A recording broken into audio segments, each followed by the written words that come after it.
बरसों से बंद पड़ा वो पुराना बंगला अब फिर से खुला था। रागिनी अपने माता पिता के साथ शहर छोड़कर इस पुराने पुश्तैनी घर में रहने आई थी। 12 साल की रागिनी के लिए ये एक नया अनुभव था। पुराने लकड़ी के फर्श की चरमराहट, दीवारों पर उखड़ी हुई पेंटिंग्स और घर के कोनों में जमी धूल, सब कुछ अजीब था। एक शाम रागिनी को घर के बेसमेंट की सफाई करते वक्त एक पुराना ट्रंक मिला। ट्रंक पर धूल की मोटी परत जमी थी और उस पर अजीब से निशान खुदे हुए थे। जिज्ञासा में आकर रागिनी ने ट्रंक खोला। अंदर एक खूबसूरत लेकिन बेहद पुरानी गुड़िया रखी थी। लाल फ्रॉक, सुनहरे बाल और आंखें जो सीधी रागिनी को घूर रही थी। गुड़िया जैसे उसकी ओर खींच रही थी। माँ ने ऊपर से आवाज दी, रागिनी, खाना तैयार है।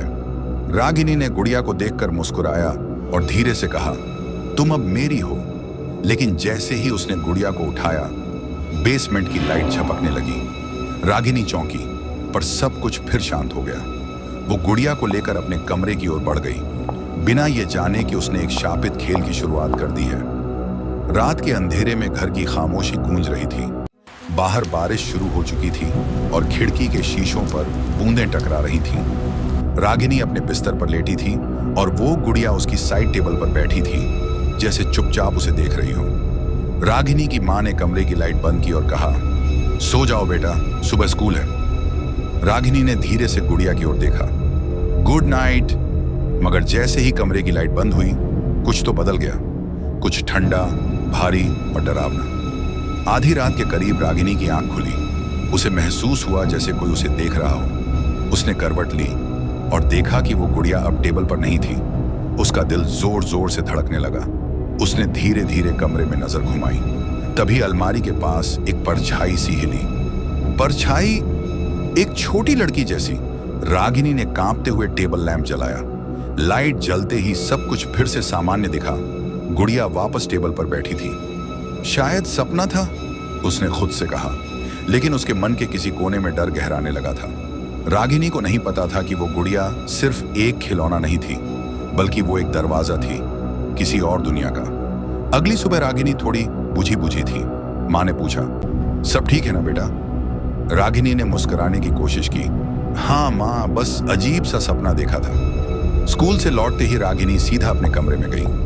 गुड़िया वहीं टेबल पर बैठी थी, वैसे ही जैसे रात में थी, मगर इस बार उसके चेहरे पर हल्की मुस्कान सी थी।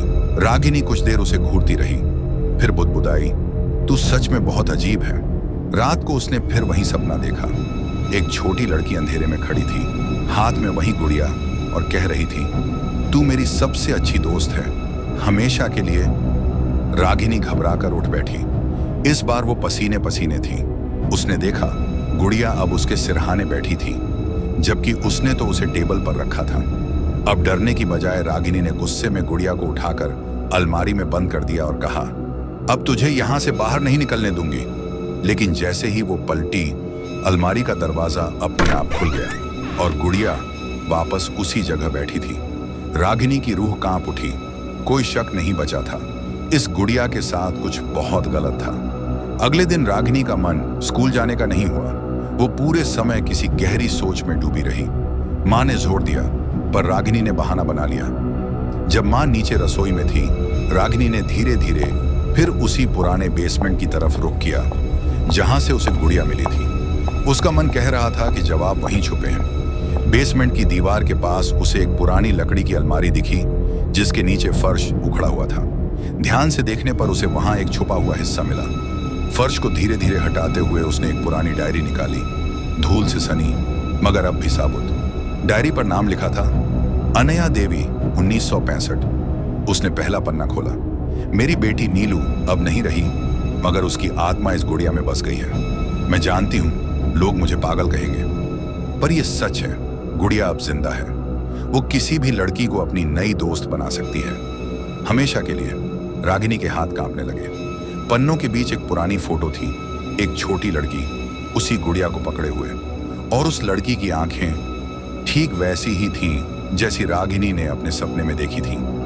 अब रागिनी को यकीन हो चुका था, ये गुड़िया सिर्फ एक खिलौना नहीं, बल्कि एक बंद आत्मा का पिंजरा थी, और अब वो पिंजरा खुल चुका था। डायरी पढ़ने के बाद से रागिनी पूरी तरह बदल गई थी। वो अब शांत रहती थी, नहीं हंसती। उसकी आंखों के नीचे काले घेरे बन गए थे और चेहरा हर वक्त थका सा लगता था। माँ ने कई बार पूछा, क्या बात है बेटा? रागिनी बस एक ही जवाब देती, कुछ नहीं माँ, सब ठीक है। लेकिन सब कुछ ठीक नहीं था। रात के वक्त जब सब सो रहे होते, रागिनी अपने कमरे में बैठी गुड़िया से बातें करती, कभी फुसफुसाहट में, कभी खिलखिलाते हुए, कभी आंखों में आंसू लिए।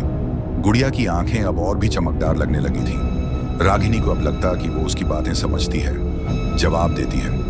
एक रात गुड़िया ने उसकी गोद में बैठे बैठे कहा, मैं ही तेरे मन की आवाज हूं, तुझे मुझसे दूर कोई नहीं कर सकता। वो सब तुझे नहीं समझते, पर मैं समझती हूं। रागिनी चौंकी। उसने इधर उधर देखा, लेकिन कमरे में और कोई नहीं था।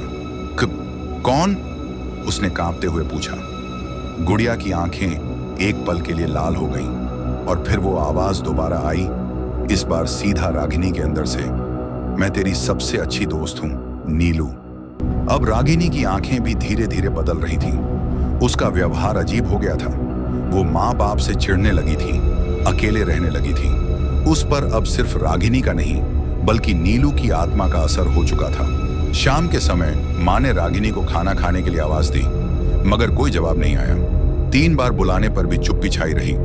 थोड़ी घबराहट के साथ माँ रागिनी के कमरे की ओर गई। दरवाजा आधा खुला था, मगर अंदर का नजारा देखकर माँ की रूह कांप गई। दीवारों पर लाल रंग से अजीब अजीब आकृतियां बनी थीं, जैसे किसी बच्चे ने खून से चित्र बनाए हों। हर चित्र में एक जैसी लड़की की शक्ल थी, बड़ी आंखें, घुंघराले बाल और हाथ में वही गुड़िया। माँ ने डरते हुए अंदर कदम रखा। रागिनी!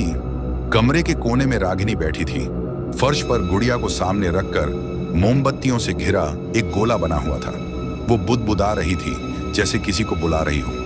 कौन है वहां? माँ ने कांपते हुए पूछा। रागिनी ने सिर उठाया। उसकी आंखें अब पूरी काली थीं, चेहरे पर अजीब सी मुस्कान। माँ, हम खेल रहे हैं, नीलू और मैं। तुम भी खेलोगी? माँ पीछे हट गई, लेकिन तभी कमरे की खिड़की अपने आप बंद हो गई और लाइट्स झपकने लगी। गुड़िया के मुंह से धीमे धीमे हंसी की आवाज आने लगी। एक ऐसी हंसी जो किसी मासूम की नहीं थी, वो एक आत्मा की थी जो अब तक चैन में नहीं थी। माँ समझ गई, अब यह सिर्फ रागिनी की बात नहीं थी। इस घर में कोई और भी था, कोई जो अब पूरी तरह जाग चुका था। रात भर माँ सो नहीं सकी। रागिनी के कमरे में जो देखा, वो अब भी उसकी आंखों के सामने घूम रहा था। सुबह होते ही वो पास की पुरानी गली में गई, जहां एक बूढ़ी औरत रहती थी, हरिया काकी। लोग कहते थे वो पुराने जमाने की बहुत सी बातें जानती है और कभी गांव में झाड़ फूंक भी किया करती थी। माँ ने दरवाजा खटखटाया। कपाट धीरे से खुला।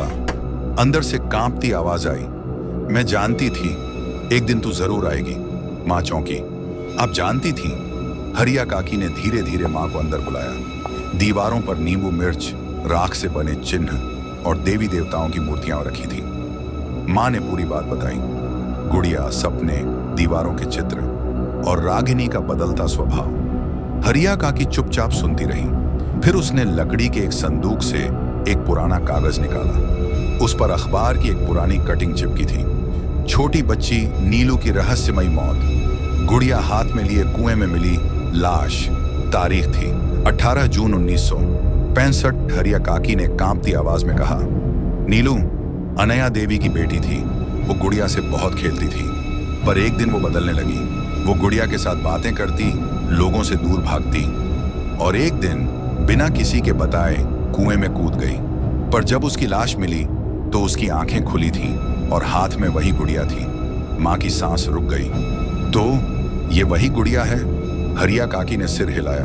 हाँ, अनया देवी ने उस गुड़िया को तांत्रिक से बंद करवाया था, तभी उसे बेसमेंट में दफन किया गया। पर किसी ने फिर से उसे छेड़ दिया। माँ ने रोते हुए पूछा, अब मैं क्या करूं? मेरी बेटी को बचाइए। हरिया काकी बोली, अब सिर्फ एक तरीका बचा है, पर वो आसान नहीं है। नीलू की आत्मा चैन से तभी जाएगी जब वही बात दोहराई जाए जो अधूरी रह गई थी। एक आखिरी खेल और एक आखिरी बलिदान। हरिया काकी ने एक पुराना धागों से बंधा पोटली नुमा थैला निकाला। उसमें से राख, कपूर, लाल सिंदूर और एक छोटी सी चांदी की घंटी निकली। सुन बेटी, उसने गहरी आवाज में कहा, इस आत्मा को बंधन से मुक्त करना अब आसान नहीं। वो रागिनी को पूरी तरह अपने वश में कर चुकी है। अगर उसे वापस बुलाना है तो रागिनी को ही उस आत्मा को खेल में शामिल करना पड़ेगा। एक आखिरी बार। माँ हैरान हुई। क्या मतलब? फिर से वही गुड़िया से खेलना? हरिया काकी ने सिर हिलाया। हाँ, नीलू का खेल अधूरा रह गया था। वो चाहती थी कि कोई उसकी दोस्त बने, हमेशा के लिए। लेकिन अगर रागिनी वही खेल खेले और अंत में मुक्ति की बात कहे तो आत्मा को सच्चाई का एहसास हो सकता है। तब हम उसका अंतिम संस्कार कर सकेंगे। माँ की आंखें भर आईं। लेकिन अगर नीलू ने रागिनी को पूरी तरह काबू कर लिया हो तो? हरिया काकी ने माँ के कंधे पर हाथ रखा। तब तुझे अपनी बेटी को खुद याद दिलाना होगा, उसके बचपन की बातें, उसके अपनेपन की यादें, ताकि वो जान सके कि वो अब भी रागिनी है, नीलू नहीं। काकी ने पूजा की विधि समझाई। पहला, रागिनी को उसी कमरे में उस गुड़िया के साथ बैठाना होगा। दूसरा, चांदनी रात में ठीक आधी रात को दिए, कपूर और घंटी के साथ पूजा शुरू करनी होगी। अंत में रागिनी को आत्मा से कहना होगा, तेरा खेल पूरा हुआ, अब तुझे मुक्ति मिलनी चाहिए। माँ की आंखों में डर और आशा दोनों थे। क्या मेरी बेटी वापस आ जाएगी? हरिया काकी बोली। अगर तूने हिम्मत रखी और रागिनी ने तेरी आवाज पहचानी तो हाँ, जरूर आएगी, वरना। वो चुप हो गई। अब फैसला माँ को लेना था। एक आखिरी खेल जिसमें दांव पर रागिनी की आत्मा थी। पूरा घर अंधेरे में डूबा था। सिर्फ पूजा वाले कमरे में धीमी रोशनी में दिए जल रहे थे। कमरे के चारों कोनों में नींबू, काले धागे और लाल सिंदूर से बने रेखा चित्र थे, जैसे किसी रक्षा कवच की तरह। रागिनी को धीरे धीरे उस घेरे के बीच बैठाया गया। उसके सामने वही पुरानी गुड़िया रखी थी। माँ ने कांपते हाथों से रागिनी का माथा चूमा, लेकिन रागिनी की आंखों में अब भी वही अजीब खालीपन था।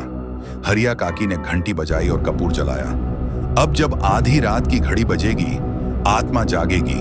तुम्हें बस रागिनी की यादें जगानी है, उसे पुकारते रहना है। अगर उसकी आत्मा नीलू से लड़ने लगी तो वो लौट सकती है। घड़ी की सुइयां 12 पर पहुंची। अचानक कमरे का तापमान गिर गया। दिए की लौ कांपने लगी। गुड़िया के होंठ हिलने लगे और एक जानी पहचानी पर भयानक आवाज गूंजने लगी। हम फिर से खेलेंगे ना रागिनी, इस बार आखिरी बार। रागिनी का शरीर अकड़ने लगा। उसकी आंखें पूरी तरह काली हो गईं। उसने गुड़िया को उठाया और उसी तरह खेलने लगी जैसे नीलू खेलती थी।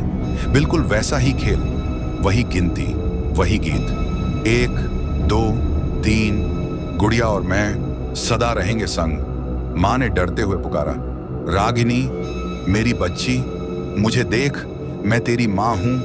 रागिनी के हाथ कांपे। उसकी आंखों में हल्की सी नमी झलकी। लेकिन तभी नीलू की आत्मा ने जोर से चिल्लाया, ये मेरी है, अब इसे कोई नहीं ले जाएगा। कमरे की दीवारें हिलने लगी।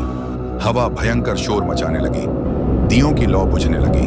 हरिया काकी जोर से मंत्र पढ़ने लगी। स्वयं काल मुक्ताय नमः, आत्मा मुक्त हो।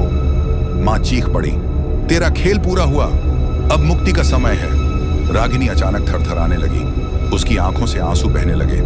माँ, क्या मैं वापस आ सकती हूँ? माँ ने दौड़कर उसे गले से लगा लिया। हाँ मेरी जान, बस लौट आ। गुड़िया के मुंह से एक भयानक चीख निकली और वो अपने आप जलने लगी। कमरा शांत हो गया। रागिनी बेहोश होकर माँ की गोद में गिर पड़ी। हरिया काकी ने गहरी सांस ली। आत्मा चली गई। उसे आखिरकार उसका अधूरा खेल पूरा मिल गया। कुछ दिन बीत चुके थे।